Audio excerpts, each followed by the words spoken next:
La nuit était tombée sur la ville, mais pour Léa, le véritable obscurcissement venait de l'intérieur. Recroquevillée sur son canapé, elle tentait de chasser l'image glaçante de la station-service de son esprit. Chaque ombre dans son salon semblait s'étirer, menaçante. Elle se leva, les muscles tendus, et s'approcha de la grande baie vitrée qui donnait sur la rue endormie. Le silence du quartier était habituellement une source de réconfort, mais ce soir, il pesait comme un linceul. Elle scrutait les ténèbres, espérant n'y trouver que le vide familier, une confirmation que le cauchemar était terminé et qu'elle était enfin en sécurité chez elle. Son propre reflet dans la vitre lui renvoya un visage pâle, des yeux écarquillés par une peur qui refusait de la quitter. Soudain, un son à peine perceptible brisa le calme, un bruit de moteur étouffé, presque un murmure mécanique, suivi d'un grincement de métal qui lui était devenu horriblement familier. C'était le même son que celui du vieux scooter à la station-service, un crissement distinctif de la béquille se posant sur le bitume. Le cœur de Léa se mit à battre à tout rompre dans sa poitrine, un tambour affolé annonçant le retour de la terreur.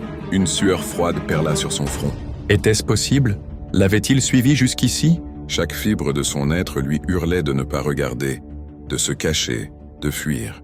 Mais une force morbide, un besoin irrépressible de savoir, la cloua sur place. Lentement, pas à pas, elle s'avança de nouveau vers la fenêtre, la respiration coupée, redoutant la vision qui l'attendait de l'autre côté. Et il était là, garé juste en face de l'autre côté de la rue, sa silhouette sombre et tordue se découpant sous la lueur orangée d'un lampadaire solitaire. Le scooter Vespa immobile, silencieux, comme une statue grotesque érigée à sa seule intention. Léa sentit un frisson glacial parcourir son échine. Ce n'était pas son imagination. Il était bien réel. Alors qu'elle le fixait, pétrifiée, l'impensable se produisit. L'unique phare du scooter s'alluma brusquement, projetant un faisceau de lumière blanche et aveuglante directement sur sa fenêtre, sur son visage.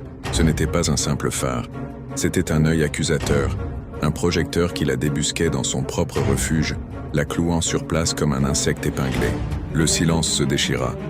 Le moteur du scooter se réveilla dans un vrombissement puissant et agressif, le son montant en un crescendo assourdissant qui fit vibrer les vitres. Au même instant précis, un autre bruit, plus proche, plus intime, retentit derrière elle. Un clic métallique, Léa se retourna, le souffle coupé. La serrure de sa porte d'entrée était en train de tourner. Lentement, inexorablement, toute seule. Le verrou se dégageait de son logement, millimètre par millimètre, dans un grincement sinistre qui annonçait l'arrivée imminente de l'horreur. À suivre,